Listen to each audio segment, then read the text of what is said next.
A reminder, the news doesn't end here. Here's what's coming up on WCNC Plus at 7 a.m. In just a few hours, thousands will pack the Bojangles Coliseum right behind me to honor 7 lives, including NASCAR legend Greg Biffle. That service will begin at 11. Today, the Federal Transit Administrator will get a first-hand look at what it's like to ride Charlotte's light rail. What they are looking to learn as the city continues its push for public safety. Folks heading to Charlotte forced to find a new way home after an unexpected detour in New York. We slid off the runway. What airport officials say went wrong. How a new process is making rescues faster than ever before. Those stories and much more live, local, and breaking news coming up on WCNC Plus. All right, this is the accident to keep in mind. It's not quite cleared yet. Here's a picture of it. It's going to be inbound University City Boulevard, North Tryon Street. The car's just sitting there in the middle of the road, again, causing a little bit of a delay, but nothing too extreme at this point. Again, this is going to be I-85 out near New Hope, where things are looking just fine. And again, if you're heading out the door this morning, no big delays. So take it easy. We'll have more coming up on WCNC Plus. Chris? All right, get out the snow shovels. 0 inches to a trace of snow. I was being sarcastic. This snow event that was hyped up online is not coming to fruition. I think at most you maybe see snow, at most maybe 1/10 of an inch across the Carolinas. 50s with a morning rain chance on Saturday. After that, we'll be drying out and cooling down. But hey, we do return to the 50s again Wednesday and Thursday. All right. Thanks so much, Chris. Thanks for joining us. Make it a great Friday. Remember to join us streaming live over on WCNC Plus.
Well, good Friday morning to you. Thanks for joining us on WCNC Plus at 7. I'm Autumn Bracey in for Ben Thompson. And I'm Lisa Washington. We start things off with a check of your forecast. It is quite cold this morning. Meteorologist Chris Mulcahy standing by with the temperatures. All right, 17 degrees in Morganton, 16 degrees around Hickory, and then 21 around the Charlotte area. So we were calling for the 7 o'clock hour to be around 20 degrees. Off by 1. Well, we're going to still hang out this range, about the lower 20s over the next couple of hours. And then we have the mid 20s followed by the 30s late morning. Heading into the afternoon, when the kids are getting home for the weekend, they're excited. Sky should look like this. I think most you might have an upper level cloud, so a sunny to a mostly sunny one. Temperatures in the 40s actually feel still like the 30s. So the hats and the gloves are a good idea. This is still a day with those winds that if you don't have the covering on the phalanges and the earlobes, it's not going to be really pleasant. Yesterday was brutal during the afternoon. We had a high during the afternoon, by the way, of 39, so like right about here, but it felt like the 20s much of the day. It's not as bad today. Actually, our evening is a little bit more tame than what we had yesterday afternoon, and we're feeling like it's freezing and below for our wind chills by about 10 o'clock. So if you are going out for a fancy evening, a good time, good for you. I'll be probably sleeping, but it's going to be a chilly night, but it could be a lot colder. Not as cold as this morning. Tomorrow, 56. This is the day that really stands out from the rest. And now I'm going to spend the time talking about the weekend rain chances. Letting you know these are weak rain chances and a weak snow chance. There's not much happening here. I want to show you 2 likely scenarios that continue to change. And these have even changed in the morning since I made this graphic. So you have rain that's further to the east on one scenario, and number 2 gave us maybe an outside chance for a little wintry mix. Well, that scenario 2 was calling for widespread snow at this time yesterday. So it really shows how much has changed here. So I made this graphic.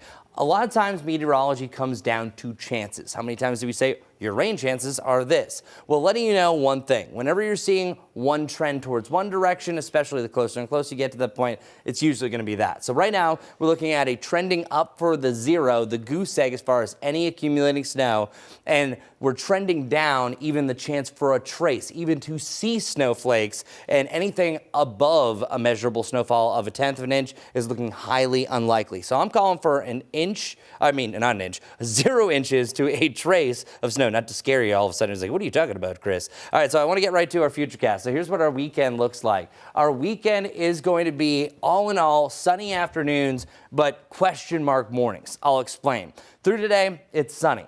Overnight, the clouds roll in. Depending where you are, especially west of Charlotte, we have rain and we have a wintry mix. That wintry mix is primarily going to be up in the foothills. Chance for just plain old snow with temperatures right around that freezing point and below. Still going to be a wetter snow. The closer you are to the freezing point, usually the wetter snow, the colder it is, usually the drier snow. Quick little weather IQ there. But that rain, watch what happens once it gets a little close to the Charlotte area. It breaks up. It hits some drier air. And eventually, poof, like Houdini, it's going to dissipate as it pushes its way off towards the east. And the good news for your Saturday, stronger winds out of the southwest bring in some warmer air, and we clear out the clouds. So it turns mostly sunny through the afternoon, so it actually turns out to be a delightful day. So how I would play the morning, if you don't want to do things right away, be lazy. Once the sun comes out, all right, time to get going. For your Sunday, it's a colder day. I don't like Sunday as much. Luckily, my football game's on. Go Patriots. Either side of 40 degrees is our point right around 1 a.m., and we're only falling down to about the mid-30s. So an above freezing start, that's great, even if we have precipitation. But notice right around noon, we're already starting to see a division of the clouds. We have a little precipitation further off towards the east, but most of this will likely be rain. Maybe a rain-snow mix, but you saw nothing here. I'm still going to keep the chance for an outside, maybe you see a burst of snow and a little bit of rain, but as of right now, we're even trending drier for your Sunday. So a recap, Saturday morning, Sunday morning, each have a chance for rain, chance for snow to end your Sunday morning, but likely most of us are snowflake free for at least this round. After that, still cold, but we do see a nice little warm up back to the 50s on Thursday. Okay, there it is.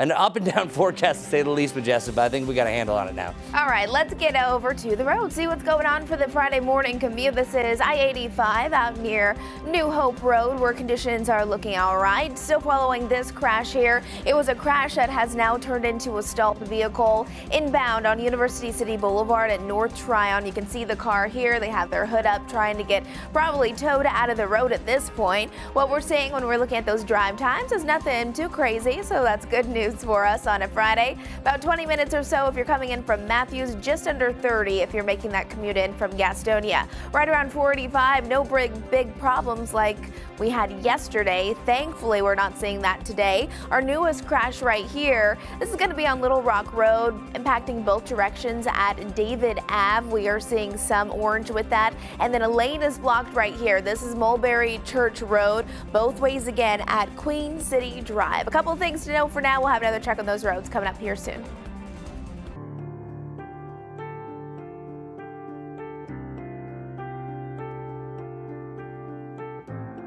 Plane just crashed at Lakewood. It was flowing from this way. It was way too low. Huge explosion. Mr. Greg Biffle, 55 years old, and his immediate family were on board the aircraft. Worst case scenario, I mean, unimaginable for the families. As much as Greg Biffle's done, especially during the hurricanes, helping people out, to have this happen today, it's just heartbreaking, especially for most of the people in the racing community. I've watched racing for a long time, NASCAR, and I followed Greg. The memorial being started here, I think they're going to run out of room.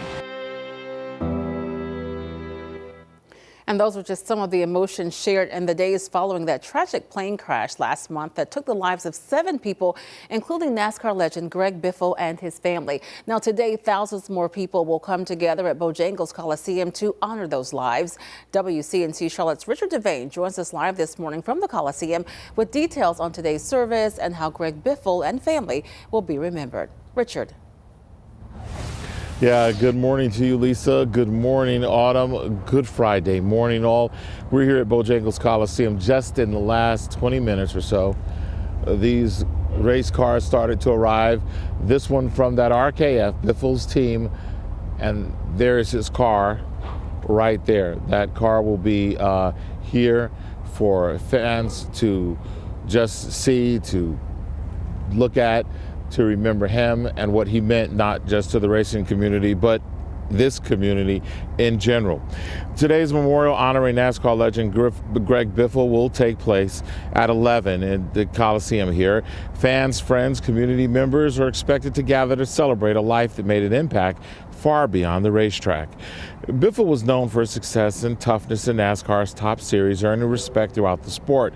But those close to him say his greatest legacy came through his humanitarian efforts and his humble spirit.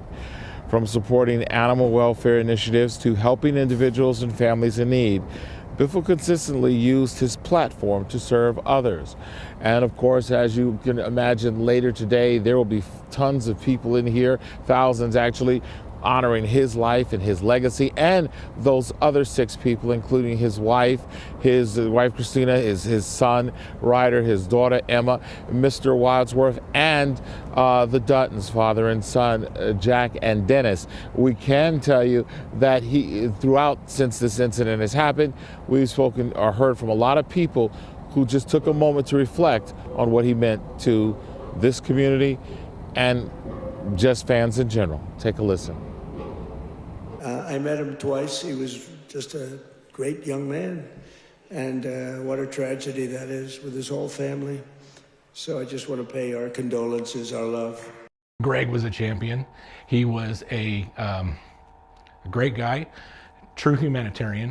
The few times I met him, he was a consummate professional, very, very respectful, very nice, kind of quiet, but he was respectful. He could drive a race car. He was a great race car driver and represented NASCAR. The stats you can read about, if you're a nominee into the NASCAR Hall of Fame and one of NASCAR's 75 greatest drivers, you are among the elite athletes. But he and Christina were elite people.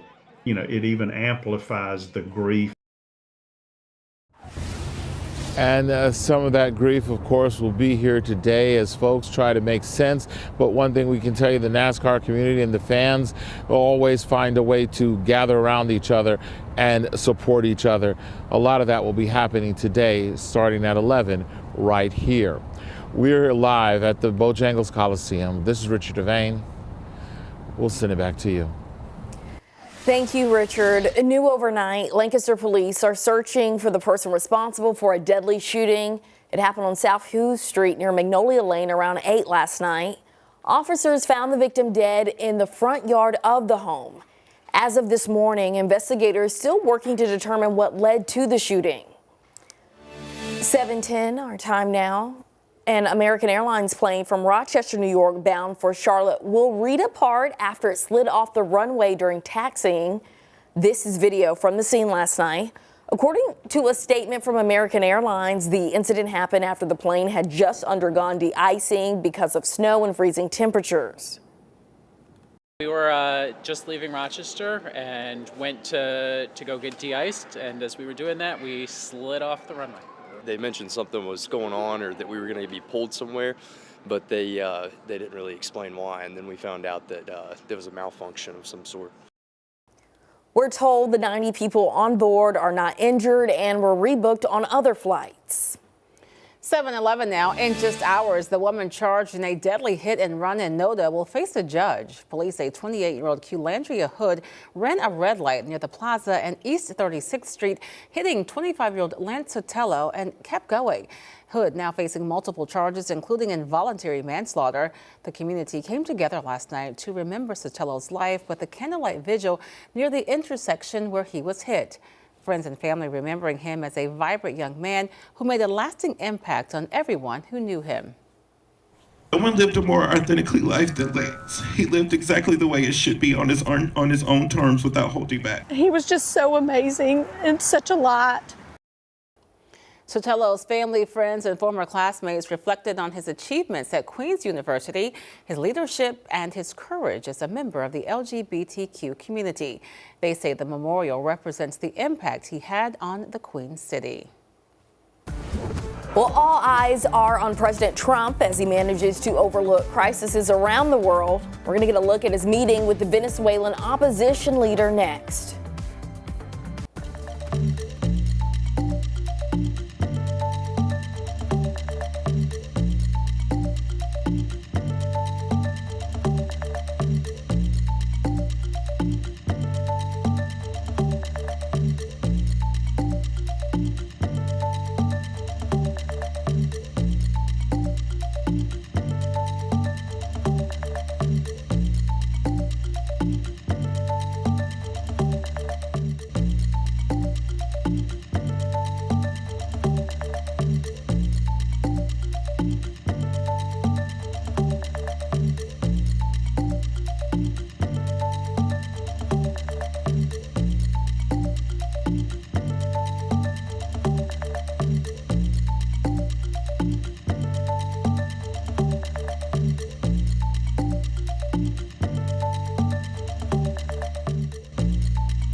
Well, Taiwan has struck a new trade deal with the U.S. to cut tariffs. The agreement lowers the tariff rate on Taiwanese exports to a minimum of 15%. This is down from 20%. Now, in exchange, Taiwanese companies will invest $250 billion to build and expand chip, energy, and AI operations in America. Those companies will also provide a credit line to help U.S. firms expand their own supply chains. The deal comes after President Trump enacted a new tariff on chips with some exemptions in place. This pact protects Taiwan from those future tariffs. Venezuelan opposition leader Maria Corina Machado gifted her Nobel Peace Prize to President Trump during her visit to the White House Thursday. The visit comes as she seeks to position herself in Venezuela's future leadership now that former authoritarian leader Nicolas Maduro is arrested and being held in a U.S. jail. This gift comes as President Trump continues to manage crises around the globe, including the ongoing protests in Iran. NBC's Alice Barr gives us a look. Closing out an eventful week on the world stage, President Trump is now in possession of a Nobel Peace Prize presented to him by Venezuelan opposition leader Maria Corina Machado. And a recognition for his unique commitment with our freedom. She told Fox News the gift is on behalf of the people of Venezuela. He deserves it. The president called it a wonderful gesture of mutual respect, though it is symbolic, with the Nobel Institute saying the prize cannot be transferred. Machado's visit comes amid uncertainty over her role in Venezuela's future. Following the U.S. ouster of authoritarian leader Nicolas Maduro, President Trump said he did not believe Machado had the respect to lead. Florida Republican lawmakers hoping she'll prove otherwise. She's the legitimate leader of the opposition in Venezuela. She proved it. She earned it. President Trump has said the U.S. would run Venezuela until a safe transition can be made and praised interim president and Maduro loyalist Delcy Rodriguez. She's somebody that we've worked with very well. Citing her support this week of a U.S. sale of Venezuelan oil, while U.S. forces seized another oil tanker linked to Venezuela that Homeland Security says was illegally defying sanctions. All that as President Trump is closely monitoring tensions in Iran, noting the Iranian regime backed off planned executions of protesters after the president warned the U.S. could take action. U.S.-based human rights activists say more than 2,600 people have died in the crackdown on anti-government protesters, and the White House says all options remain on the table. As he weighs his options, President Trump told his national security team that if he chose military action, it would need to be a swift and decisive blow to the regime, not a sustained war. That's according to 4 sources, including a U.S. official. U.S. forces evacuated from a base in Qatar amid Iranian threats to retaliate if the U.S. strikes. In Washington, Alice Barr, NBC News. The Trump administration is trying to get technology giants to foot the bill for surging power costs related to new data centers. The White House is planning to ask PJM Interconnection, the biggest grid operator in the country, to hold an emergency auction during an event today where tech companies would bid to build new power plants. However, there's just one problem. PJM officials say they were not invited to the event and will not be attending. A well-known cookie shop is giving another sweet a try. The question is, will they hit the cooling rack? You'll find out next.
Good morning, everyone. So we have 2-hour delays for Watauga, Avery, and Ashe County, and that's because of how cold it is. We've been rocking those negative value wind chills. Winds starting to subside, but they will pick back up very, very soon. Also, any snow potential that we have, I think there is a shot to see some on Saturday and then again more so on Sunday. And both of them are amounting in less than an inch. So I think this is a double dusting of snow, so nothing really it's going to add on top of everything. Of course, with still some of those sub-freezing temperatures, it can allow for some slick spots, but nothing outside of what you're used to. Meanwhile, for the Charlotte area, I think there is a potential to see snow. I don't think that we have any impacts that are going to affect us. I'm calling for 0 inches to a trace of snow. That's now. This event is going to be on Sunday, so there is a chance that maybe it bends a little bit further back, and some areas can see a little bit more, but the most that I've seen, even across the Carolinas, the system, because I think they were way too warm as I'm coughing at you. Sorry about that. We have 1/10 of an inch. So I think most likely there's little to no impacts. And oftentimes you can see a total even up to a 1/2 inch, but if it doesn't factor in the temperatures, it could melt right away and it's almost falling as white rain. So I wanted to show you a few of those Futurecast models, mainly just showing a mere trace. This is less than a measurable snowfall of 1/10 of an inch for Monroe, Concord, Salisbury, and that would be either late morning heading into early afternoon. Goose egg for right around the Charlotte area. And looking at another model, it does show a slightly higher chance. This one actually does show a slight little trace of snow, or at least some measurable snowfall. But this one yesterday was also showing up to 4 inches, so you can only trust this one so far. It's all about the temperatures. But this morning we officially did drop down to 19 degrees. That this was the second coldest morning of the season, and we will return to this range back down into the lower 20s, but we really start to head into a pattern over the next 10 days that we're seeing more above freezing temperatures than below, including this weekend. As far as our highs are concerned, a nice little spike to the mid-50s on Saturday. Saturday's my pick of the weekend, even the way that it's starting out, and then we're back to multiple days in the 50s starting next Wednesday. Ooh, all right, let's get right over to Majestic to see how we're faring traffic-wise. Well, good Friday morning, everyone. Well, it's basically spot on. We're not seeing anything too extreme like we did yesterday with that big closure of I-485. Quite the opposite, so we'll take it. About 27 minutes coming in from Belmont's 21 if you're coming in from Matthews. Again, still seeing a lot of green on my map. Once we bring it a little closer to the Queen City, couple of minor things to let you know about. This right here is something new. It's a stalled vehicle. One lane is blocked because of it. It's right here on I-485. It's the outer loop right there at Brookshire Boulevard. So just one lane blocked because that stalled vehicle. To the south of it, this is on Little Rock Road, both ways at David Ave. That's where we do have an additional crash. And this one we've been following for you for a while now. This is another stalled vehicle out on University City Boulevard at North Tryon Street. Once we're heading to the south, one last time, this is the last thing to follow, Hickory Grove Road. That's where we do have a crash. It's off to the shoulder, so not seeing significant delays there on Susan Drive. Lisa? Majestic, thanks. Crumble Cookies has set the record straight on what the bakery chain is up to. Last week, rumors began swirling on social media that Crumble is developing a line of donuts. The Utah-based company remained tight-lipped, but finally spoke about it yesterday. It told USA Today the company is, in fact, testing donuts. Right now, the donuts are only in the early internal testing phase. Crumble says it does not have any plans yet to launch them. Never had it. I guess we'll Crumble have to is stay so tuned good. to see what happens. You've never had crumble? I've heard mixed reviews. I've heard your take, and I've also heard the overrated term. There are people who have strong opinions about them. Yeah. I mean, I like it. Yeah. You get to It's a try lot. different flavors. You make your own cookie. Okay. I You mean, make it's, your own cookie? yeah. It's like a cold stone of cookies? No, I mean, like it's different, like toppings you can select. Oh, Yeah, I didn't know that. I think I've only been a couple of times, and I think I liked it, but I don't think you would like it because you don't really like. You don't think I would? You're saying me? Yeah. Oh. Like you don't like icing for one. I don't like icing. And I feel like a lot of them have like a lot going on. Okay. You can put nuts on it, just all these different things to make your cookie taste Hey, right? Crumble changed my mind. I'm just saying, if you're watching. All right, well, we're going to take a quick break and make sure that you keep it right here on WCNC Plus. Look at the beautiful skyline, the sunrise there, 7:25. We'll be right back, streaming live.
It is cold outside. Look at these clouds, though. Beautiful shot here from Bannerell. Temperatures mainly in the teens. Charlotte just doing a little extra, only one in the 20s right now. But 21 shouldn't be the warmest spot. But we did drop down to 19 degrees, so we were part of the teens club here in Charlotte. That officially is the second coldest low that we've had so far this season. Only the second time we've been in the teens since December 15th. Now, our highs today, not all that high, but warmer than yesterday. Yesterday, our highs during the afternoon, only in the 30s. Today, we have the 40s, but the real feel on and off, feeling like the 30s, just letting you know. Overnight tonight, 35 degrees, the mid-50s with sunshine tomorrow. We start off with rain and clouds on your Saturday. We do that again on Sunday, but Sunday does have a slight chance for a little bit of precipitation. Not that much. I would say maybe a 0 to a trace of snow on Sunday morning. All right, Majestic, what's going on for your morning commute? All right, good Friday morning, everyone. It's going to be I-485 out near Brookshire. You can see one of the lanes being impacted. Seems like they have something going on there, so just be mindful as you're trying to get onto I-485 right there. Otherwise, it's been a pretty quiet start to our Friday morning. Not perfect, though. This is one of our newest things that you should know about. This is going to be the I-485, the one lane that's blocked that I just showed you, and then this right here on Little Rock Road.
Thanks for streaming live on WCNC Plus at 7:30. I'm Lisa Washington. And I'm Autumn Bracey in for Ben Thompson. In just hours, thousands of people will come together at Bojangles Coliseum to remember the victims of the Statesville plane crash last month, including NASCAR legend Greg Biffle and his family, who you see.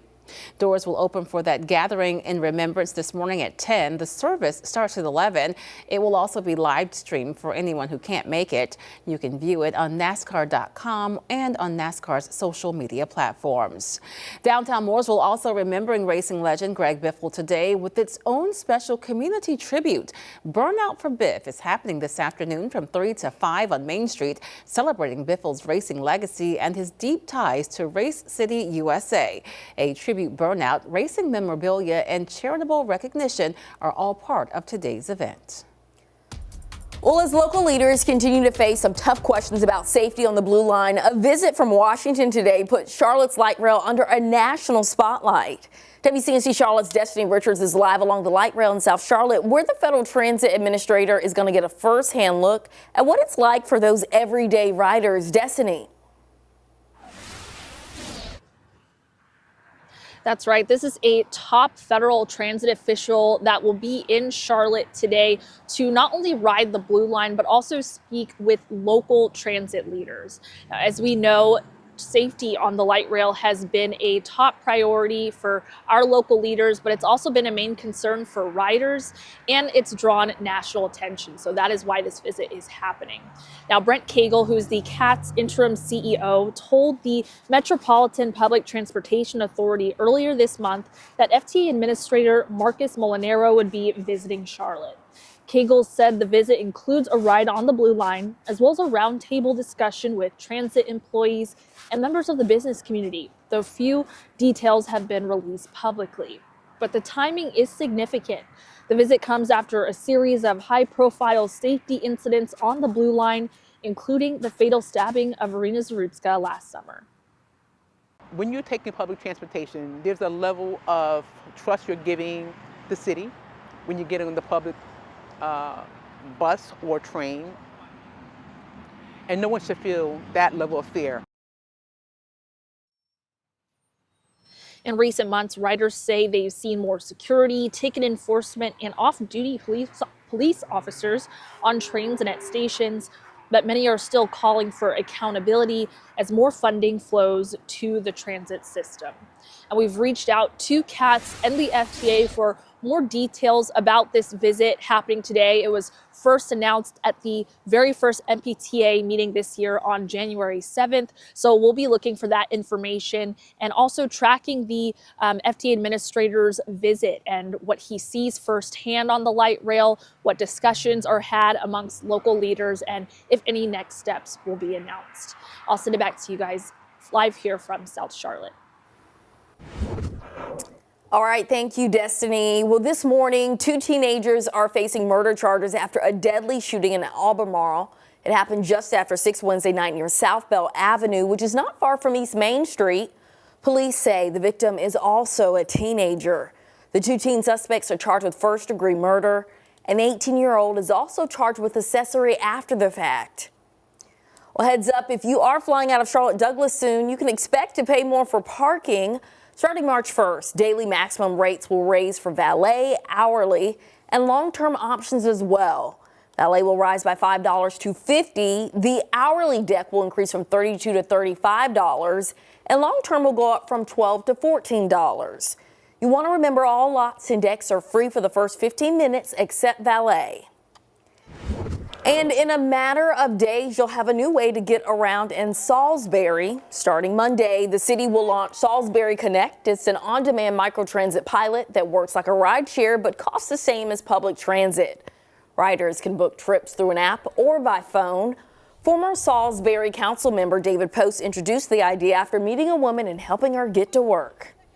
When you talk transportation problems, you're talking people getting to work, people shopping, people getting to their kids. People getting home from work. I mean, it touches every bit of our lives. This service will run weekdays from 6 a.m. to 7 p.m. and offers $1 fares for the first 2 months. A discounted rate of 50 cents is available for seniors, students, people with disabilities, and Medicare recipients. South Carolina Congressman Ralph Norman is calling for closed primaries for the Palmetto State. That's where voters can only have a say in the primaries of the party in which they're registered. Unaffiliates and independents generally wouldn't be able to vote. Norman, who was running for governor of South Carolina, says the change would prevent crossover voting and voters from other parties interfering with a nomination. North Carolina taking a major step toward expanding education and job opportunities for those in prison. The state has been selected for a national initiative aimed at breaking down barriers to re-entry and employment. WCNC Charlotte's Anna King explains how this could impact public safety and the state's workforce.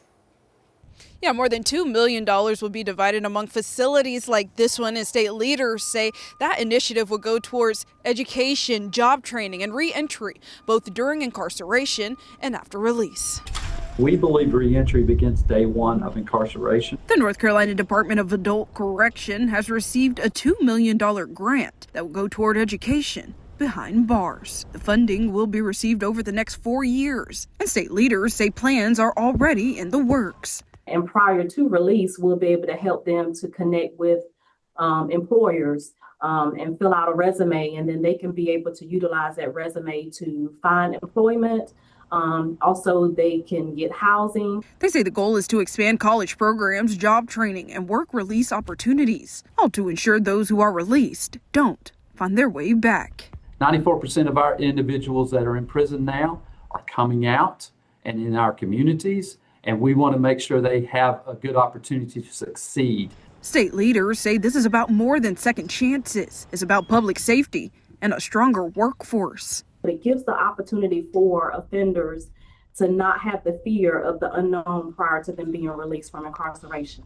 Leaders say the first year will be focused on organizing programs and they'll start rolling them out soon after. They say the long-term goal is simple. Fewer people returning to prison, stronger communities, and more people prepared to join the workforce. In Lincoln County, Anna King, WCNC Charlotte.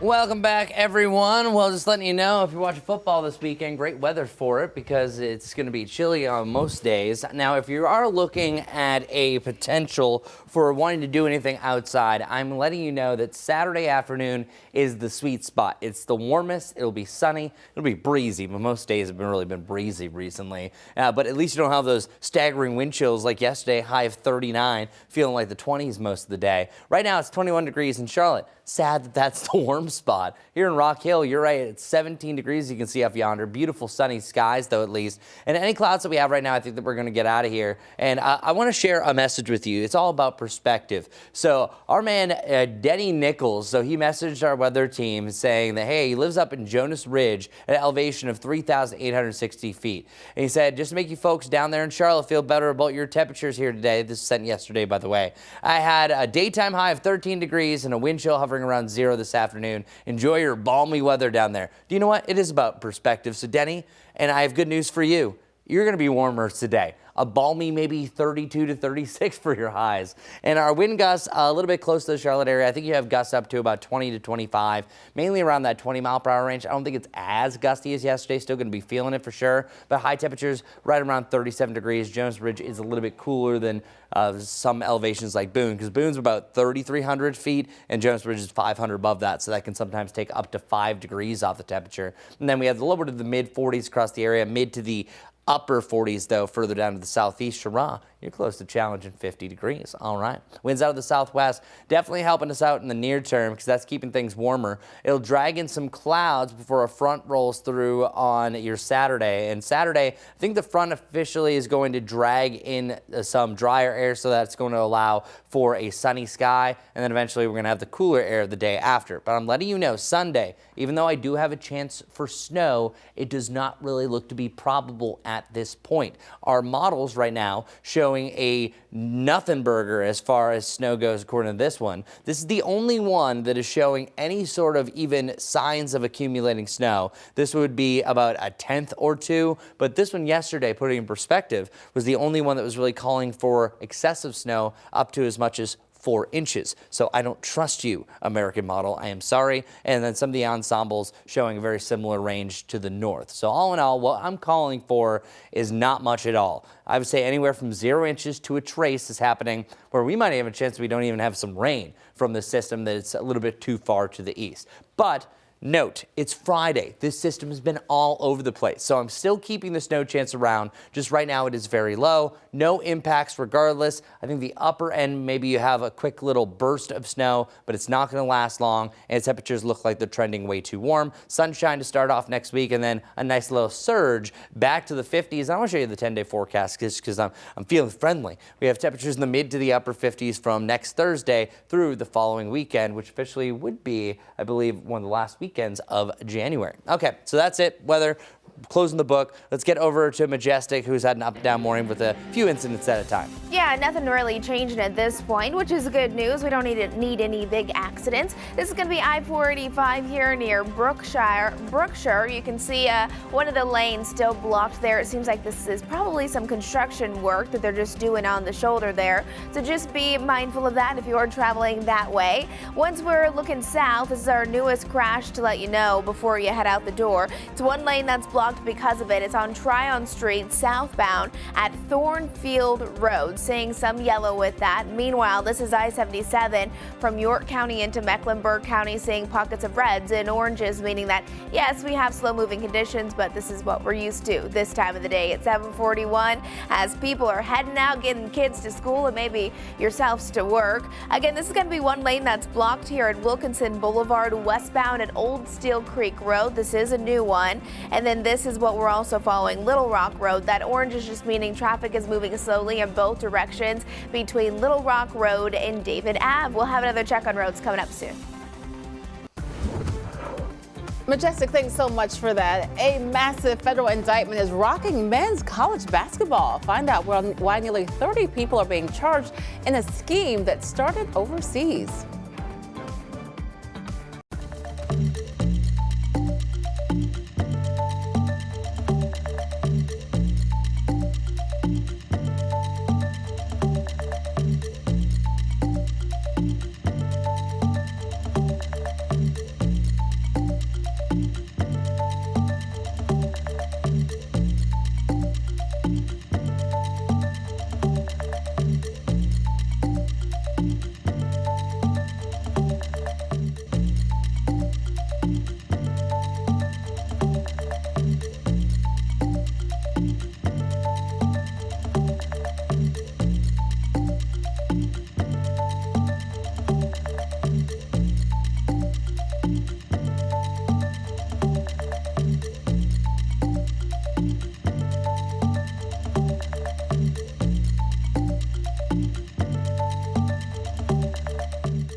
New York City police are searching for 3 armed robbers who stole $100,000 worth of merchandise from a Pokemon store. It happened Wednesday night in Manhattan. The store was holding a community event with more than 40 people when the robbers stormed in, and the owner with the store said attendees were held at gunpoint as the thieves pillaged the shelves. We are actually hosting our very first community event during this time, so the store was packed. There were over 40 customers here. They came in and they basically pointed guns at all of our customers who were here, just trying to have a good time. An employee shared the robbery was over in just 3 minutes. The suspects are described as 3 masked men who were wearing anime backpacks, armed with guns and hammers. The store, only open since November, is now considering hiring an armed guard. Similar robberies have happened over the past week in Boston, Seattle, and Los Angeles. 26 people have been indicted on federal criminal charges in an alleged game-fixing scheme in men's college basketball. Reed Binion gives us the latest as authorities say it started with rigged games in China, then expanded to NCAA games here in the States. We allege an extensive international criminal conspiracy. Federal prosecutors on Thursday announcing criminal charges against more than 24 people in an alleged game rigging scheme involving college basketball. A transnational criminal scheme to fix NCAA Division I men's basketball games, as well as professional Chinese Basketball Association games. The Justice Department detailing what they described as a massive operation. An extensive international criminal conspiracy of NCAA players, alumni, and professional bettors who fixed games across the country. According to court documents, it all started in 2022 with game fixing in the Chinese Basketball Association. The fixers would bet on the games from the U.S. Prosecutors say they expanded the scheme to Division I college basketball games in the 2023-2024 season, allegedly recruiting players nationwide to manipulate games, paying them $10,000 to $30,000 per game to underperform. The fixers placed millions of dollars in wagers against those teams, and prosecutors say the players who allegedly took part in the scheme were paid hundreds of thousands of dollars. Imperils the integrity of sport itself. And when that happens, the Department of Justice will step in to protect what is a sacred institution of American life. I'm Reed Binion reporting. Well, Tyler Robinson, the man accused of fatally shooting Charlie Kirk, is scheduled to appear in court today. Lawyers for the 22-year-old are expected to allege a conflict of interest. They say a child of one of the attorneys was at the Utah Valley University event where Kirk was killed. Documents say the 18-year-old, who is a student at the school, was less than 90 feet away from Kirk when he was shot. The county attorney's office rebukes this claim, saying the child in question didn't actually see Kirk when he was shot and also did not see anyone that day with a gun. Robinson is facing several charges, including aggravated murder and felony use of a firearm. NASA's newest climate report hints at something big. Stay with us to find out what scientists are saying about last year's heat.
Well, if you felt last year was a warm one, you would be correct. According to NASA, the global surface temperature in 2025 was slightly warmer than 2023. And despite the continuing warming trend, NASA says 2024 is still the hottest year on record since record keeping began back in 1880. While 2025 may not have been the hottest year, NASA, citing independent analysis, said it was the third warmest one on record. And at 7:50, we're going to check in with Chris. It's definitely not feeling warm right now. Yeah, but it was a warm start to January, and then all of a sudden it's like, oh yeah, it's January. We got to return back to action. Well, I want to take everything that Autumn just said and put it in comparison with the Charlotte area. Of course, we're talking about the globe, the entire world. So there's going to be fluctuations that some aren't going to quite match that. However, one thing that does match is that 2024 was the hottest year on record worldwide and also here for the Charlotte area. Meanwhile, they're saying that's a very similar comparison. Well, that does actually check out, that 2025 officially was the 7th warmest year on record. Meanwhile, 2023 that they were comparing it with a difference of 0.4 degrees for the average temperature across 365 days. So very close comparison. And I always bring the stat, trying to bring in the green balls. This represents that 7 of the 10 warmest years on record, dating back to 1879. Guess what? If it happened over the last 10 years, that's astronomical. That's a really good basis that things are changing across the world temperature-wise. 6 to 10 days out and 8 to 14 days. That brings us as late as January 29th. And what I'm looking at for our long-range temperature trend is that we are indeed going to see at least an average to slightly above average trend. Now, the first one that you see, 6 to 10, we can already start to see that outlook. That outlook is already looking pretty decent. You have temperatures that are actually above normal for this time of year. I'll actually bring up our when it feels like calendar. Today actually feels like January, because we only have highs in the 40s, average a high of 52, by the way, through the month of January here in Charlotte. 56, though, a little bit more December-like. Anything really above 52 is going to be in that December criteria. So really next Thursday, Friday, heading through that weekend, you're anticipating a nice little December run before we see another big tank. But the reason why I was really showing you that long-range trend is I'm looking even further across the globe. Since we're talking about our global temperatures, I don't have a model that's going to back this up. I'm seeing a trend that shows the last days of January heading into the first days of February could be astronomically cold. We're definitely seeing that to the north, so it's something that I want to keep an eye on. As far as our other trends, as far as our lows are concerned, this morning we dropped down to 19 degrees. I just mentioned that that was the second coldest that we've had of the season, and I'm dating that back to late November. And we will be back down into the lower 20s, so a very good chance that at least we could be around where we were this morning on Tuesday and Wednesday before we see a nice little come up. As far as our precipitation chances, boy, are these pretty measly in the short term. Just a 20% chance Saturday morning, again on Sunday morning. Coming up, I'm going to go through that again at the top of every hour, showing you your snow potential. And then also, we'll talk a little bit more about what could happen on the back end there. Next best chance for rain really looks to be the following weekend. Okay, so not bad day today. It's overall quite cold. Let's see how it's affecting our morning commute. Good Friday morning, everyone. This is a stalled tractor trailer right here. I dug into it a little bit more, and that's what's going on here. This is I-45 near Brookshire. So there's that tractor trailer. It's stalled out. They have some cones around it trying to get this figured out. You can see it's not impacting traffic, though. Just be careful as you are traveling that way. That's going to be out towards I-45 right here on my map where we're seeing those stalled vehicle impacts. Little bit of a slowdown right where it is, but I think they're doing a pretty good job with keeping it off to the side. This is going to be on the outer loop of I-485. Once we're heading to the south just a bit, we're following Wilkinson Boulevard, where one lane is blocked because of a crash. Old Steel Creek Road, not seeing big delays there either. This one here is a little bit more important. It's one lane that's blocked because of this crash here. Tryon Street southbound after Thornfield Road, so a little bit of a slowdown there. We'll have another check on roads coming up soon. All right, thanks, Majestic. We are looking ahead. The countdown is on. Pitbull will be coming to the Queen City this May. He's set to perform at the Trilliant Amphitheater for his I'm Back tour on May 20th. Pre-sale tickets are available starting January 28th, and general sale tickets will start being sold on January 30th. At 7:55, we will take a quick break as we look at Charlotte's skyline. Stay with us. We'll have much more at 8.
Slowly but surely warming up. We are 22 degrees around Charlotte. Not a big difference from Boone to the Charlotte area. 15 degrees, though, for you in Monroe, and 13 in Albemarle. This is one of the coldest mornings that we've had so far this season. And then over the coming days, 46 degrees for a high today. We will be back above that by tomorrow, but then Sunday has a big old question mark. Let's check it out. Saturday morning, we're looking at some rain, but there's a chance for a wintry mix northwest of Charlotte. There's also a slight chance some sleet can mix in with this. A lot of that rain is fading out, and then we're going to clear out for your Saturday afternoon. Highs in the 50s, so that's the pick of the weekend, or at least for the afternoon. Another cloudy start to your Sunday, but we do have an outside chance for a little burst of snow. Most of us avoiding precipitation entirely, just letting you know some could see snowflakes. After that, cooler, back to the 50s, though, Wednesday, next Thursday. All right, Majestic, what do people need to know this morning? Just before 8 o'clock, and we're starting to see a lot of activity across those roads. Lots of accidents that we're following over on WCNC Plus, but I want to let you know about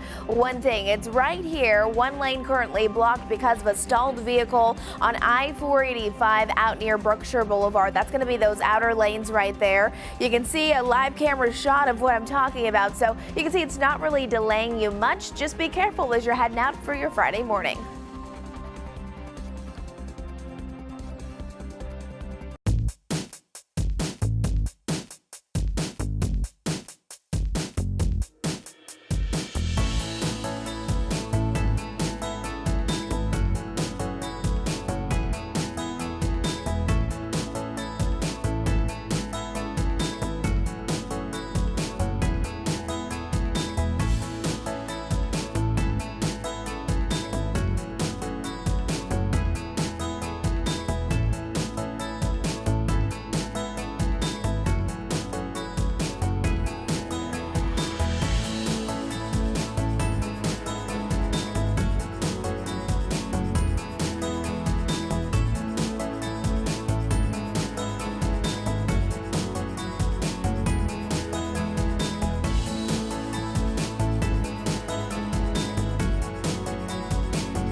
Well, thanks for being here with us on WCNC Plus at 8. I'm Autumn Bracey in for Ben Thompson. And I'm Lisa Washington. We start things off with a check of your forecast on this Friday morning. It is quite cold, but Chris says conditions are going to be improving today. They are warmer this afternoon. This morning is not warmer whatsoever. We actually are at 15 degrees in Monroe, 14 in Albemarle, and we're actually warming up. We hit a low of 19 degrees around Charlotte and 18 degrees the current temperature right around Boone. Factoring in our wind chills. Luckily, the winds aren't all that rash right now, but it is making it feel like the single digits from Jefferson over to Boone, 6 to 8 degrees there. And that's why we had a 2-hour delay for Watauga, Avery, and Ashe County. So they're almost done with that, ready to head to school. You can still see this camera shaking around a little bit here in the background. This is right here around Concord on top of Charlotte Motor Speedway.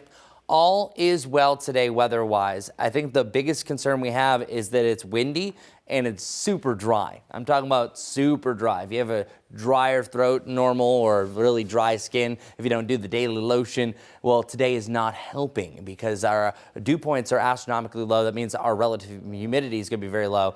What I'm trying to get at is we have a high fire danger. That's the biggest deal that we have for today. High temperatures in the mid-40s, sunshine galore, but the 40s feel like the 30s throughout the day, so factor that in. Meanwhile, let's go back to the mountains. Not much really to mention here as far as any snow goes, and nor will we really have that much snow over the coming days up here, but our snow chances are trending way down compared to what we were maybe hinting at yesterday. Really, they've been up and down all week. They're up on Monday, then they were down on Tuesday and Wednesday. They came way up yesterday, and now they're starting to level back out. So that's why we don't usually like to jump on these situations, immediately say, watch out, because oftentimes, especially in the Carolinas, we trend to no snow compared to snow, even though we do average still technically 3 inches per year, just haven't done it in recent years. Now, our coldest morning is going to continue to trend up as far as our lows go over the coming mornings. We'll still have more in the 20s, so barely above this, but this is the coldest by far over the next 10. And then our weekend precipitation chances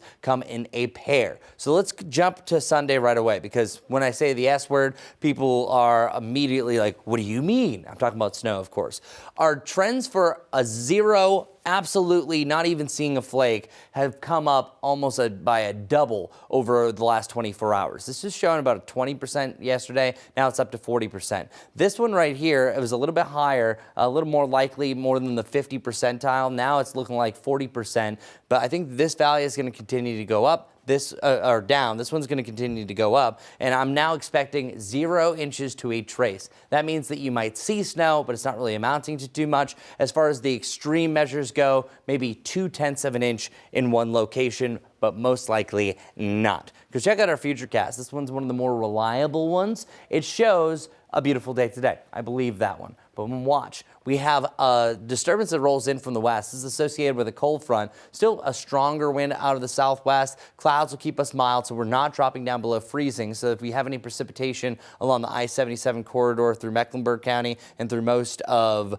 Iredell County, it's going to be rain. There is a slight chance for a wintry mix. I would say a rain-snow mix here in the foothills, and then a barely dusting of snow up in the high country. That rain is most prevalent, I would say, either side of sunrise, and then it starts to fade out. And check out for the afternoon. It looks great. Then our Saturday afternoon, plenty of sunshine, highs in the 50s, and then clouds roll back in. That cloud cover is going to keep us milder to start off your Sunday. We barely fall just above that freezing point, but there's not much precipitation. It's over towards the east. So that means likely we're not going to get nipped by this system. A couple of things happen. Too dry air, too warm, and that system is too far off towards the east. So wrapping it up with a bow, our Jerry Hunt Supercenter 7-day forecast. We have ups and downs through the 40s and 50s, but that back end of the forecast looks really good. Well, actually turns to the 10-day, showing more of the upper 50s to the mid-50s, Thursday and beyond, heading into the following weekend. All right, Majestic, I was just looking, you have a bunch of icons on the map. What's the big issue? There's a lot of things going on. I want to just start with this again, showing you, this is I-485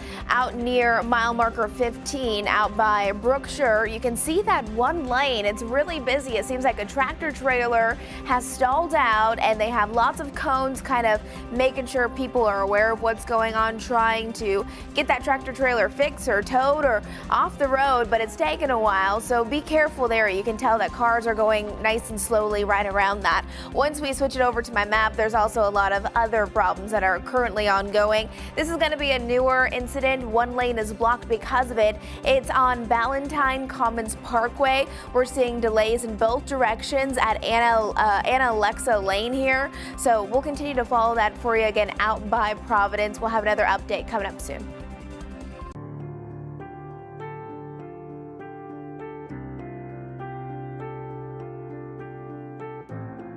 Plane just crashed at Lakewood. It was flying from this way. It was way too low. Huge explosion.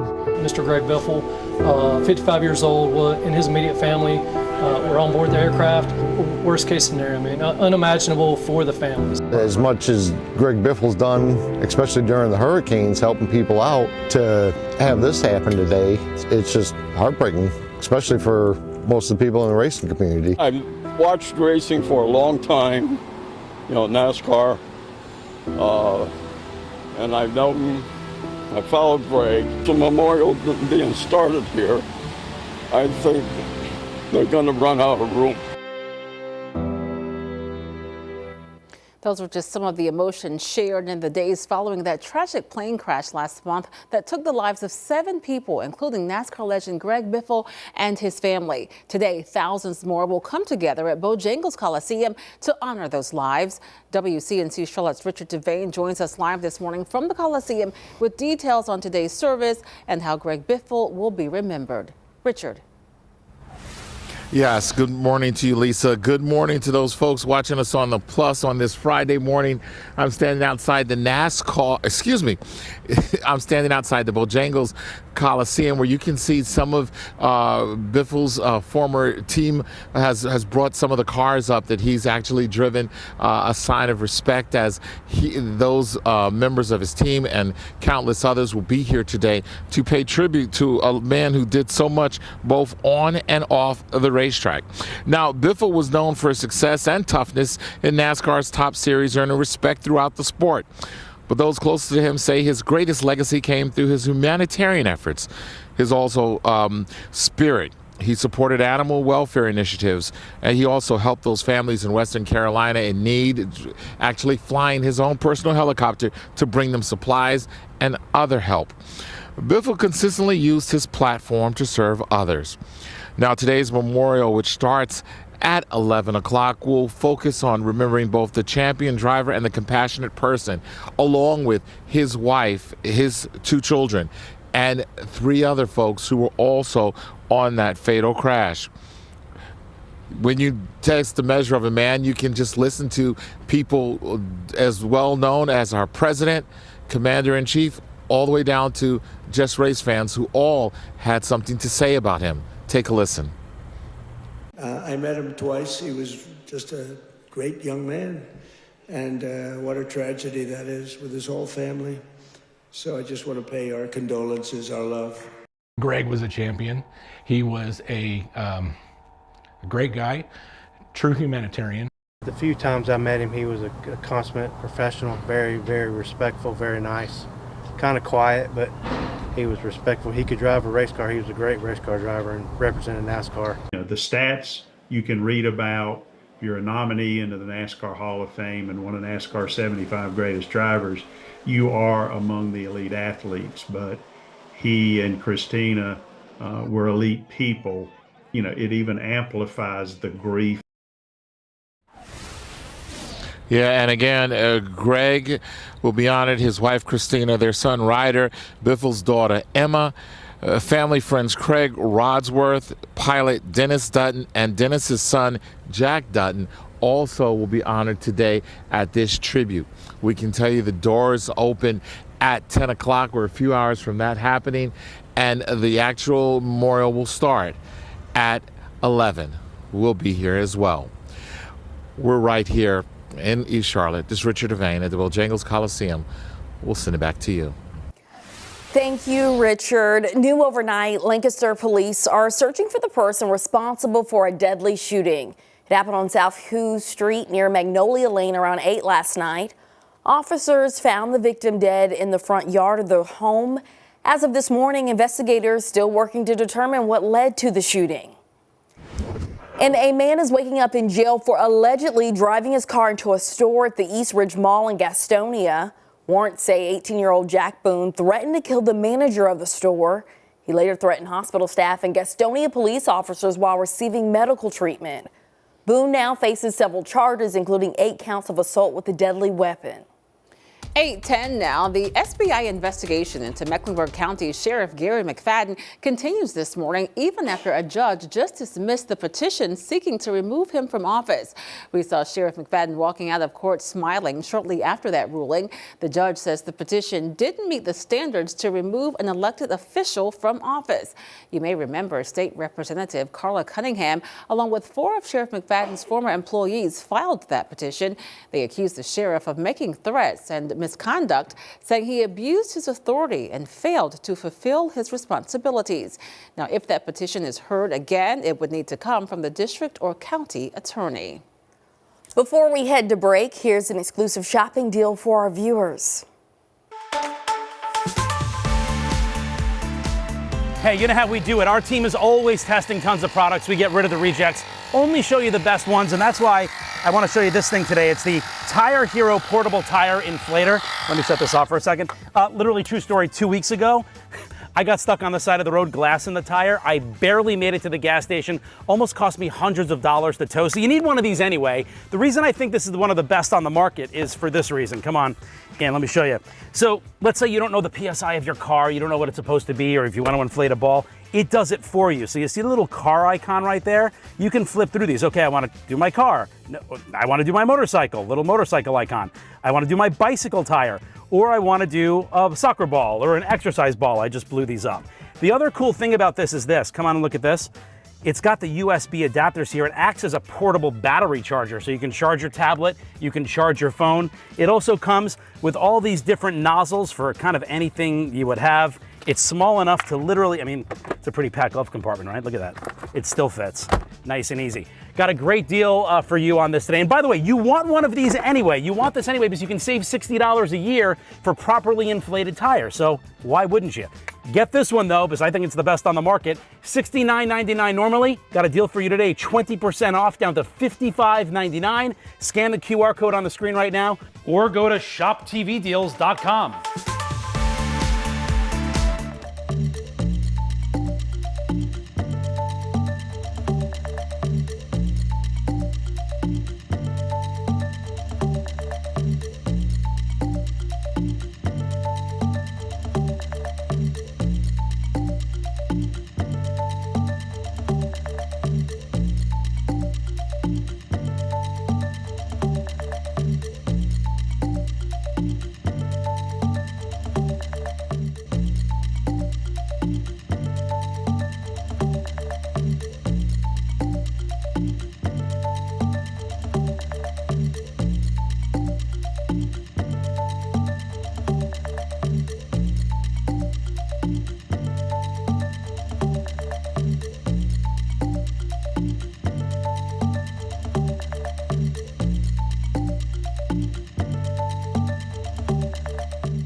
Now, protests continue in Minneapolis after a federal agent shot a man who officials say assaulted an officer. It's the second shooting in a week involving an immigration agent there. Sherelle Hubbard has more on how tensions are flaring in Minnesota.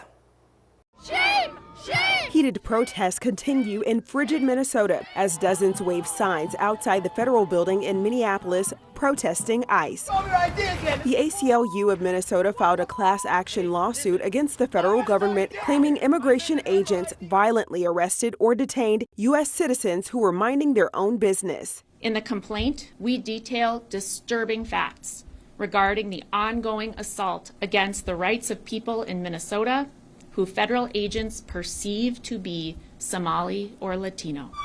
This comes after another shooting during what Homeland Security officials say was a, quote, targeted traffic stop. A federal agent shot and injured a Venezuelan national after DHS officials say the man allegedly assaulted the agent. DHS Secretary Kristi Noem says federal agents are acting according to the law and that people should be prepared to provide proof of citizenship. We may be asking who they are and why they're there and having them validate their identity.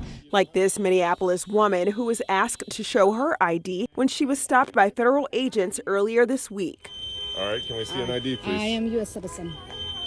I don't need to carry around an ID in my home. Well, This is my home. Where were you born? This is my home. And in a Truth Social post, President Donald Trump threatened to invoke the Insurrection Act to deploy federal troops to the state. The Insurrection Act is a tool at the president's disposal, and I think the president's Truth Social post spoke very loud and clear. I'm Sherelle Hubbard reporting. Here's some more about the Insurrection Act that President Trump threatened in his Truth Social post. The Insurrection Act is a rare federal law that allows a president to deploy the military inside the United States during extreme emergency. Experts say the president has the power to decide what qualifies as an insurrection and when the act can be invoked. If that happens, people could see troops in their neighborhoods supporting federal agencies. The law doesn't suspend the Constitution or give the military broad law enforcement powers. It's designed only for severe national crises. Outrage continues to grow in Minnesota as ICE is still present, but the outrage isn't just on the streets, and it's made its way to health facilities.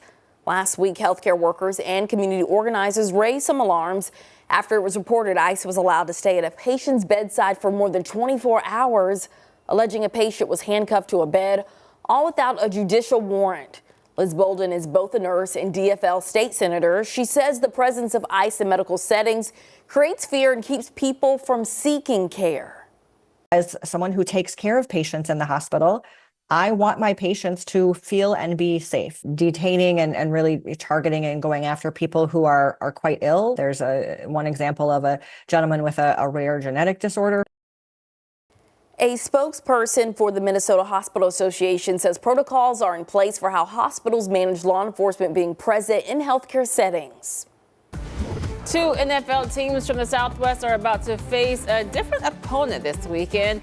Brutal northern cold. Chris is going to break down just how harsh the weather could be and what it means for the playoff matchups.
All right, who's ready for it? The NFL playoffs continue. Panthers, you had a heck of a run, but sadly, we are no longer in the playoffs, but that's okay. We had a great run overall, but let's get to the remaining playoff teams.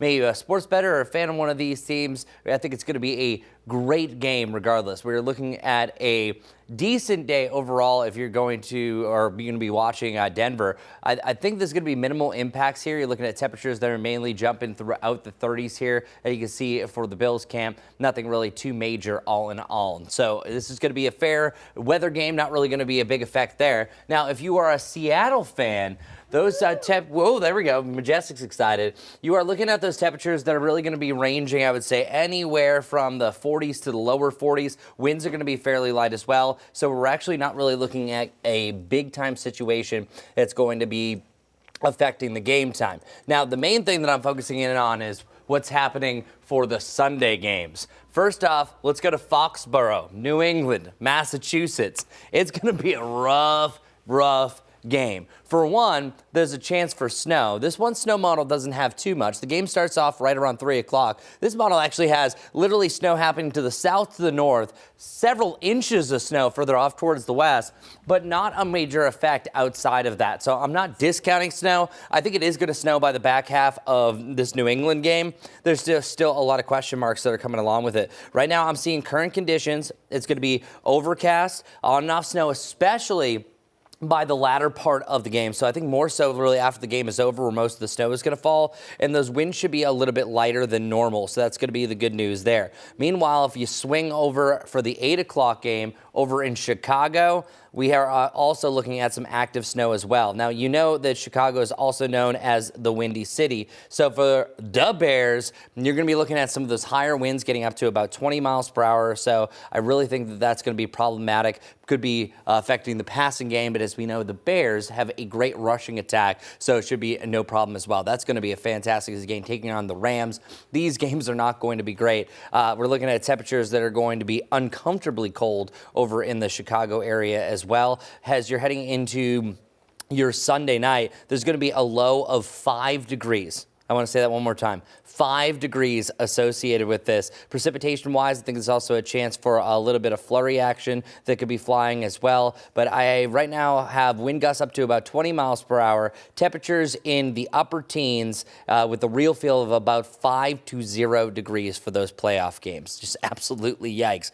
Too bad the games aren't here because it wouldn't be too bad, especially if it was a Saturday game. Checking out your long-range forecast, 7 days of greatness for the most part. We have 56 degrees for tomorrow. Tomorrow starts off with a little bit of rain, and then we see some sunshine for the afternoon. Still an outside chance that we see a few snow showers across the area Sunday morning into Sunday afternoon. Most of the area is trending dry, and also these temperatures above freezing definitely help us out. But you can still have some wet snow as warm as the upper 30s. And then sunshine galore for your Monday and Tuesday, lower to the mid-50s. Sadly, no football in the Queen City, but hey, the weather at least isn't too bad. Better than all the other places I just mentioned, most of them in the colder locations from Denver, Seattle, over to Foxborough and Chicago. All right, go Seahawks. You know, I'm a fan of the colors, Majestic. They are pretty good colors, that's for sure.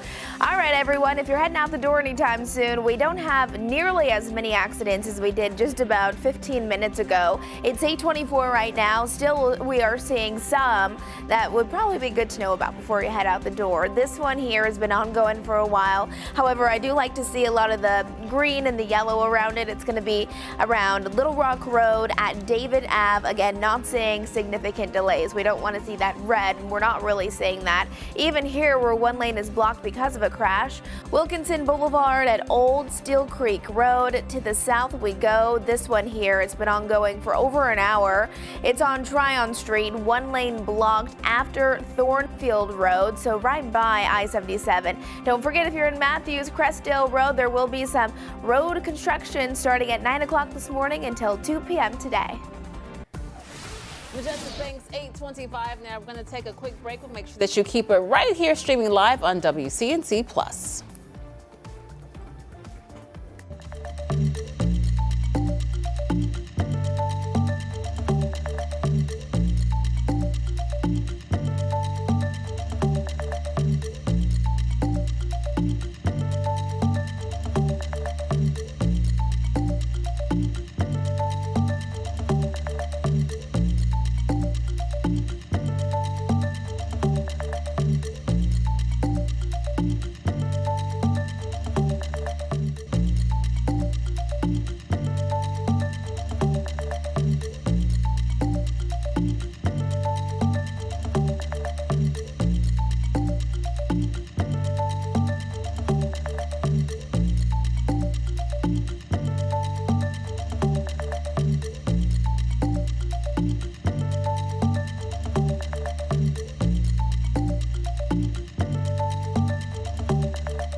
Good morning, everybody. We are looking at another breezy day, warmer than yesterday's afternoon. 46 degrees, feeling more like the 30s on and off throughout the day, but at least we have that sunshine yet again. But if even out in the sunshine yesterday, it was not great. We have 2 chances for precipitation this weekend. Number 1, rain to start off the morning. I think it's either side of sunrise, and a lot of it's fading out as well. And then once you get to the afternoon, lots and lots of sunshine going forward. And then once you get to your Sunday morning, there is still an outside chance that we see a little bit of precipitation, slight chance for a burst of snow, but that mainly is going to be further off towards the east. Right now, we are factoring in a better chance for 0 inches. So I have 0 inches to a trace of snow, so not a lot. So just keep that in mind. We have the chance, but it's not very high. For a 7-day forecast, as you can see, 56 degrees on Saturday, mix of the 40s and 50s into next week. Majestic, take it away. Good morning, everyone. It is beautiful outside for our Friday. This is I-77 here near Woodlawn. That's mile marker 6. Lots of people up and starting their day. Drive times are looking all right. About 30 minutes if you're coming in from Matthews, so a little bit of traffic there. Want to let you know about this one crash specifically. It's one of our newer ones. One lane is blocked on Wilkinson Boulevard at Old Steel Creek Road. Take it easy.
Thanks for streaming live on WCNC Plus at 8:30 on this Friday morning. I'm Lisa Washington. And I'm Autumn Bracey in for Ben Thompson.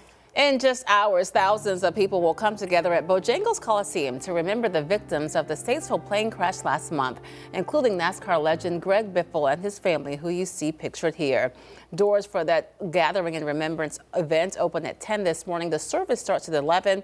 This event will also be live streamed for anyone who can't make it. You can view it on NASCAR.com and on NASCAR's social media platforms. Many folks in the Triad are making their way to Charlotte for that memorial this morning, including a longtime friend of Greg Biffle. Colbert Seagraves, the former director of the Winston Cup Museum, now known as the Nash, says he knew Biffle for 30-plus years and says above all, his character is what he remembers the most. Right now, he says prayers are what the NASCAR community needs most.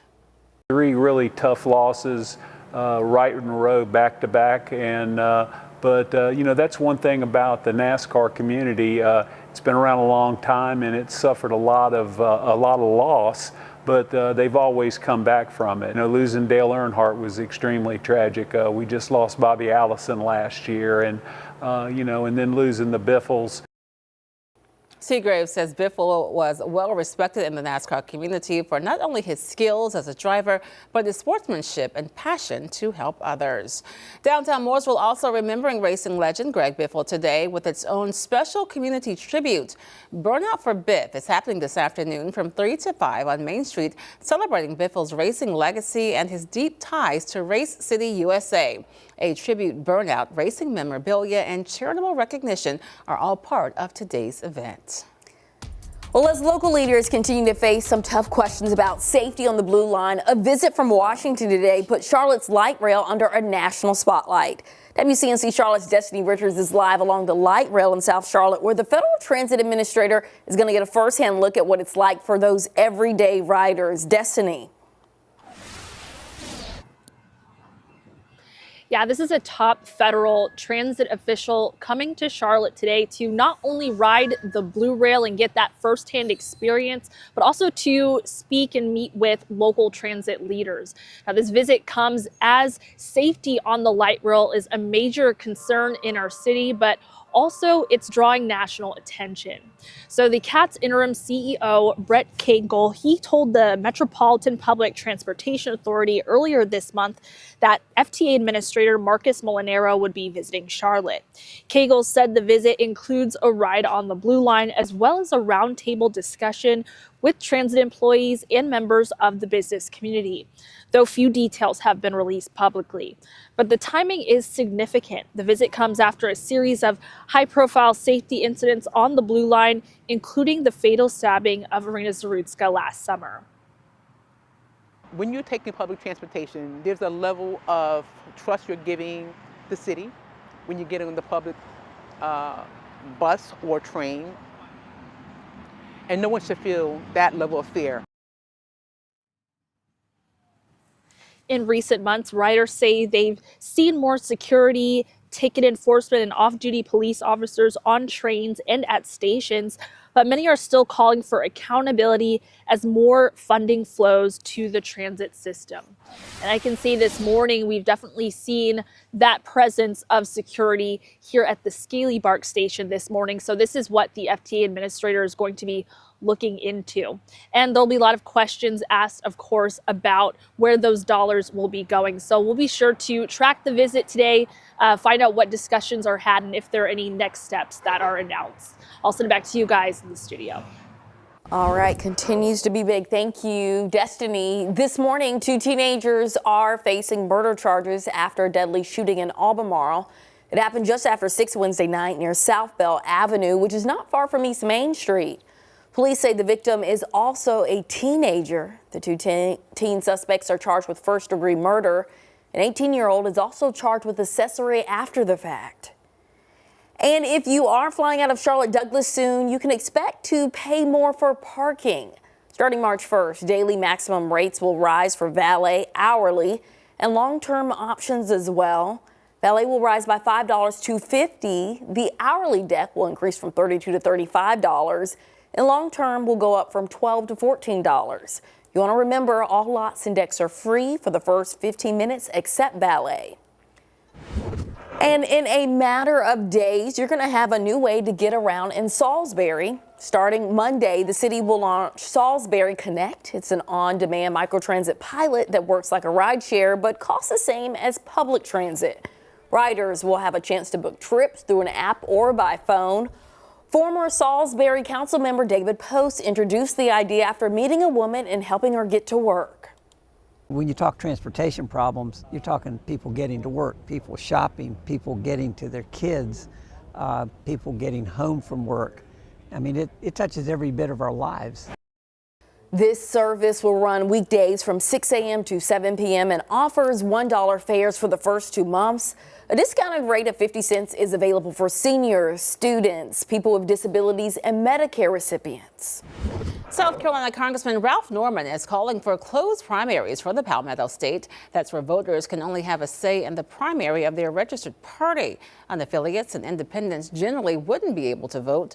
Norman, who is running for South Carolina governor, says the change would prevent crossover voting and voters from other parties interfering with a nomination. North Carolina taking a major step toward expanding education and job opportunities for people in prison. The state has been selected for a national initiative aimed at breaking down barriers to re-entry and employment. WCNC Charlotte's Anna King explains how this could impact public safety and the state's workforce. Yeah, more than $2 million will be divided among facilities like this one, and state leaders say that initiative will go towards education, job training, and re-entry, both during incarceration and after release. We believe re-entry begins day one of incarceration. The North Carolina Department of Adult Correction has received a $2 million grant that will go toward education behind bars. The funding will be received over the next 4 years, and state leaders say plans are already in the works. And prior to release, we'll be able to help them to connect with employers and fill out a resume, and then they can be able to utilize that resume to find employment. Also, they can get housing. They say the goal is to expand college programs, job training, and work release opportunities, all to ensure those who are released don't find their way back. 94% of our individuals that are in prison now are coming out and in our communities, and we want to make sure they have a good opportunity to succeed. State leaders say this is about more than second chances. It's about public safety and a stronger workforce. It gives the opportunity for offenders to not have the fear of the unknown prior to them being released from incarceration. Leaders say the first year will be focused on organizing programs, and they'll start rolling them out soon after. They say the long-term goal is simple: fewer people returning to prison, stronger communities, and more people prepared to join the workforce. In Lincoln County, Anna King, WCNC Charlotte. All right, thanks a lot, Anna. So I want to get right to it. The big talk has been about the potential snow, and I'm not saying that it's not going to happen. I'm just saying that it is trending in the wrong direction, my friends. But there is still a possibility, even though some of our futurecasts aren't really showing too much. I'm still calling for late Sunday into late Sunday morning, lost my train of thought for a second, into the afternoon.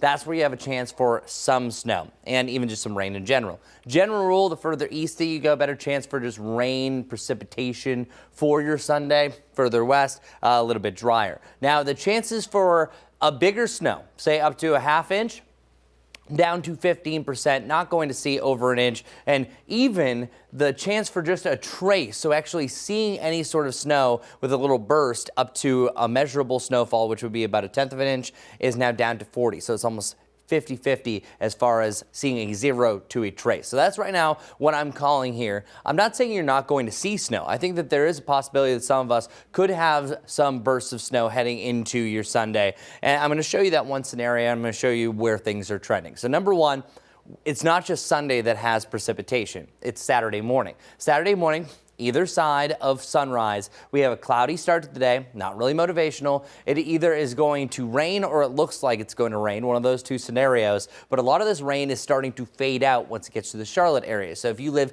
west of Charlotte, you have a better chance compared to, say, Monroe and Albemarle, where a lot of that rain, I think, is going to fade out before it gets to you. By 9 o'clock, it is pretty much entirely clear, even starting to see a little bit of clearing at that point. Sunshine for your middle of the afternoon, looking pretty good at that point. And then those clouds really start to fill in the gaps overnight again until we have a chance for snow. But watch, this model has a whole lot of nothing. It has some rain to the east. I think a lot of dry air is messing with this. Temperatures aren't really in a good range, but there is one scenario that shows a different case. So there's that one batch of precipitation I was pointing out. This is 8 a.m., so this would be the only chance that we have any sort of snow here in the Charlotte area. Rain southeast, this is 8 a.m., still cloudy, cool, but above freezing. But there is a slight chance that we could have that rain-snow line if we get enough moisture that some of us see a little burst of snow. Now, I'm talking about this likely less than 1/10 to 2/10 of an inch, but we are seeing some signs of it. That window closes pretty quickly, so right now it is trending to more like the late morning into the early afternoon. It's probably between about 10 a.m. and 2 that you could have a little bit of burst of snow.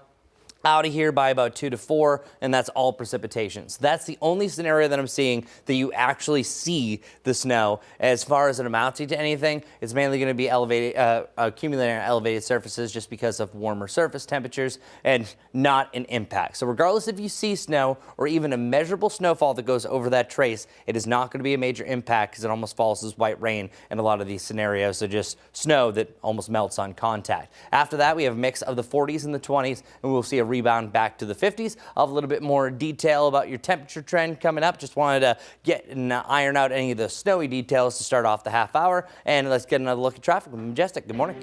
Good morning. Let's start on I-77. Take a look at what's going on over there. This is out near Westinghouse, where traffic is flowing just fine. It's beautiful outside on this Friday morning as well. We were down to one accident, and you can see how fast things can change. We already have another handful to talk about. Right around Uptown, things are okay, but just to the west of it, a new crash is right here. It's a crash on Crispin Street, both ways at Pacific Street, so seeing minor delays with that one. But look at Independence. If you're taking Independence inbound, yes, we have that stop and go traffic as people are heading towards Uptown. No crashes there, just the typical busy morning commute. And this one here is on Hickory Grove Road, impacting both directions right there on Susan Drive. Guys. Majestic, thanks. YouTube rolling out something big for parents, and it could change how kids use the app. We'll explain next.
Workers with several government agencies are being told by U.S. officials not to attend a notable cybersecurity conference this year in San Francisco. Multiple sources say that's after the company hosting the RSA conference tapped a former Biden administration official, Jen Easterly, as its chief executive. Easterly served as head of the Cybersecurity and Infrastructure Security Agency during the Biden administration. There was no immediate response from the White House or the National Cyber Director. The mother of one of Elon Musk's children has sued his company, xAI, and that lawsuit, Ashley St. Clair alleges Grok generated the images even after she publicly informed it she did not consent to being digitally undressed. The lawsuit comes after the company just announced Grok would no longer edit images of people in revealing clothing. St. Clair is seeking a jury trial as well as compensation. xAI did not immediately respond to a request for comment. Earlier this week, Musk announced on social media that he plans to seek full custody of their son. Well, YouTube has announced that parents will soon be able to set time limits for viewing short-form videos on teen accounts. The time limits range from 0 minutes to 2 hours per day. Parents will also be able to set custom bedtime and take a break reminders. They are currently enabled by default for users aged 13 to 17.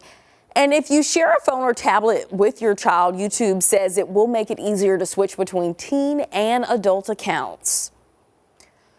Well, a new tool has been launched in California to help residents prevent their personal information from being sold to data brokers. It's called Drop Delete Request and Opt-out Platform. Lee Waldman tells us what people outside of California can do. Tucked in the folds of the internet is information about you. Maybe your email, your phone number, or even your address. Your phone doesn't ring because a spammer dialed your number randomly. They bought your information from a company that sold it. Data privacy expert Harry Moggins explains data brokers work in the shadows, buying and selling people's PII, personally identifiable information, to create a dossier of your digital footprint. And usually it's for commercial purposes like that, but oftentimes it falls into the wrong hands, and you have somebody who's trying to extort or scam somebody. It's a long-standing issue that California is hoping to tackle with its website, the Delete Request and Opt-out Platform, or DROP, which came about through the passage of the Delete Act in 2023. What California passed with the Delete Act is a groundbreaking law. It's the first of its kind in the nation.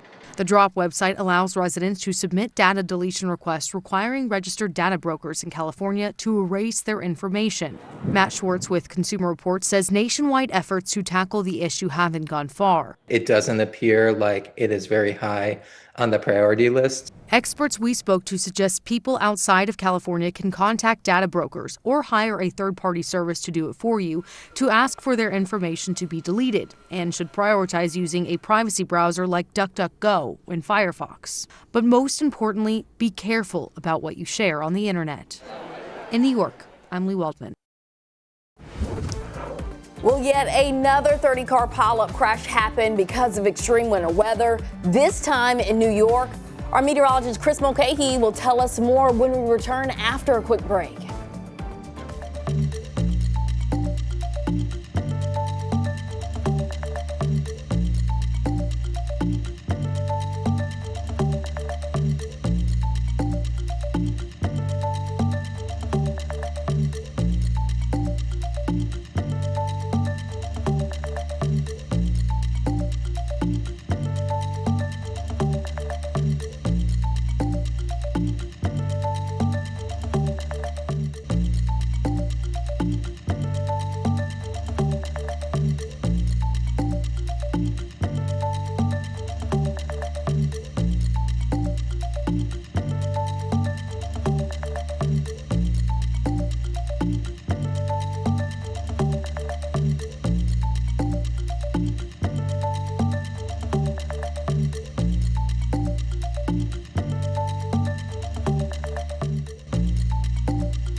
All right, welcome back, everyone. So, snow has been a big issue across the country, but check out this video.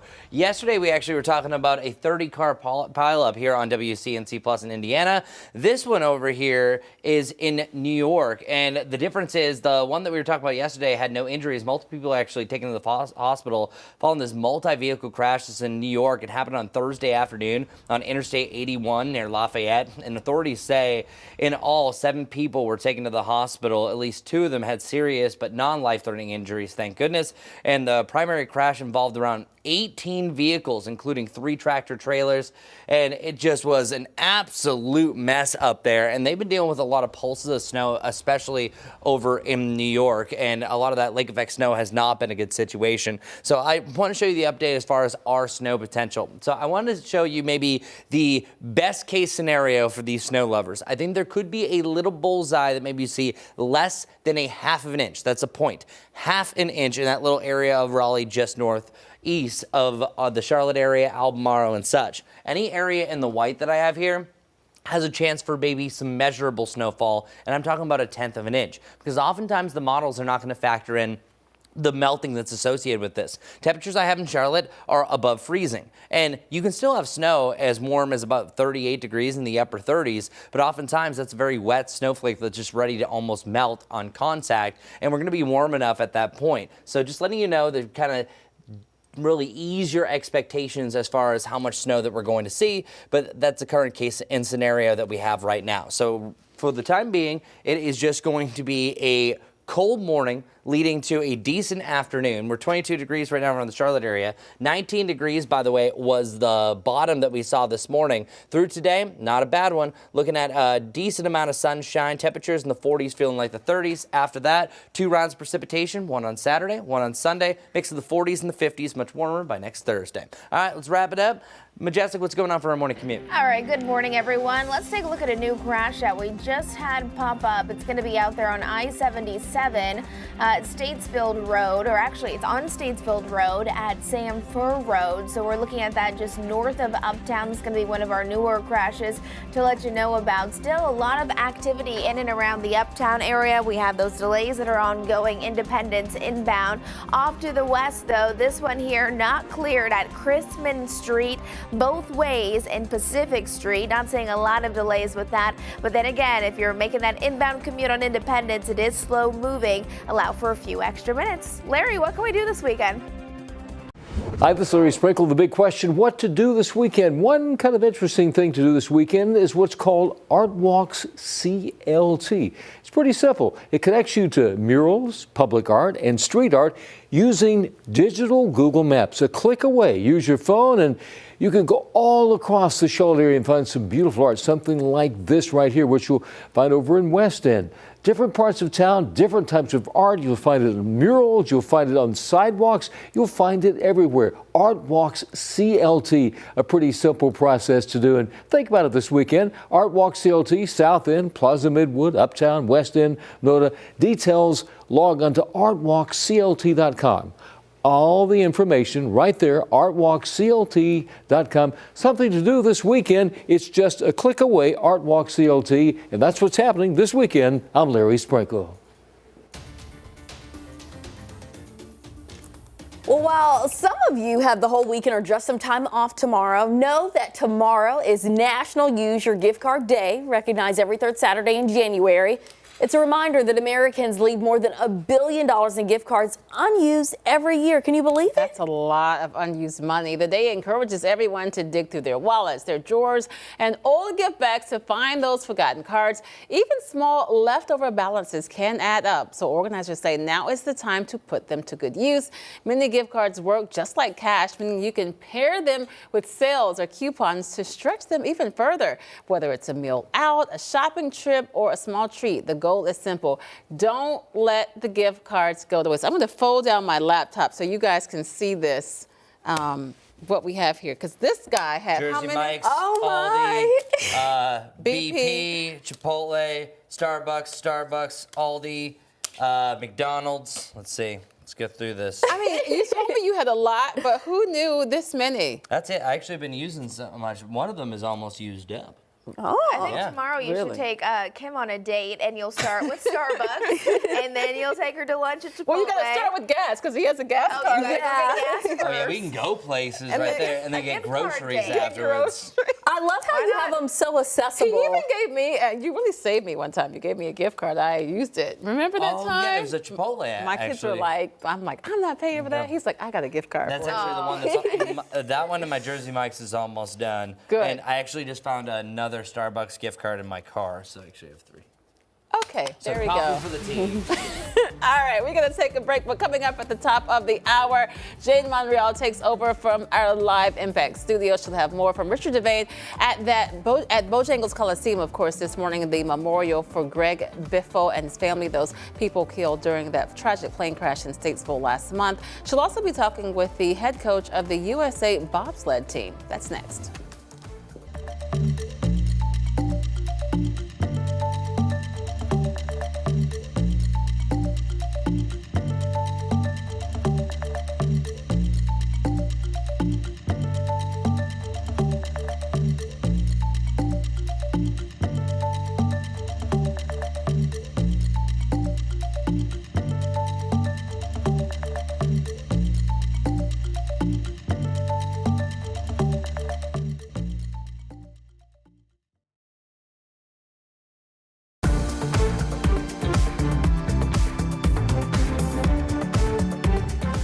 Well, good morning, everyone. 46 degrees, feeling on and off like the 30s today. We're going to see a decent amount of sunshine, just like yesterday. Staying a little bit warmer, though. 56 degrees tomorrow. We start off with some rain, some wintry precip up in the mountains, but not too much happening there. Then we dry out for some sunshine for the afternoon. Sunday, still a big question mark, but we are looking at a chance late morning into the afternoon for some rain and even a quick little burst of snow. Does not look to be very much. Right now, we're calling a trace to maybe a tenth of an inch for the maximum. No impacts, though, so more of just like a white rain. Then beyond that, temperature is starting to warm on up, and we're getting even warmer really after Wednesday. The 50s take over, even above freezing temperatures after Wednesday morning. All right, all right. Okay, one last look at traffic with Majestic. Good morning. Good Friday morning, everyone. If you are gearing up to head out the door this morning, it is a beautiful start to our weekend. This is I-77 out near Westinghouse, where you can see a handful of people out there. Of course, it's been busy all throughout the morning, but here's an important accident to let you know about. It's going to be north of Uptown. It's not on I-77, but it's right near it. That's Statesville Road at Sam Fur Road. There are going to be about a little bit of a delay, about 5 minutes there. And then our second crash there on Freedom Drive in Branford. Make sure you take it easy.